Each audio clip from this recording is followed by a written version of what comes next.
gusto ko lang i-share sa inyo itong nabili kong 4-in-1 jump starter para sa ating Suzuki minivan. So meron tayong dito pouch, meron tayong user manual. Ito yung mga attachments. So we also have a USB type C to type A cable, and then we have our cable para sa air pump, alligator clip para sa pag-jump start. And yung kinuha ko is yung smart variant. Okay? So ito na yung unit natin. Ito pala guys yung Suzuki Ertiga ng tatay ko.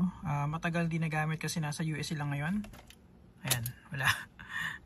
So, ito na, nakabit na natin sa positive and negative. Ganito yung itsura niya pag di pa nakakabit. Yan. So, mag-flash siya.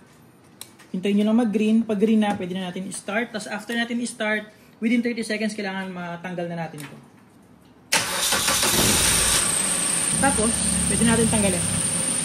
So, unahin natin pala ang negative. Then, positive. By the way, ganito naman kalakas yung ilaw.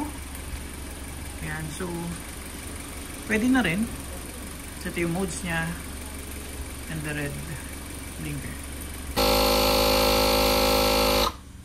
Yun, ayos. Kaya naman niya mag-inflate.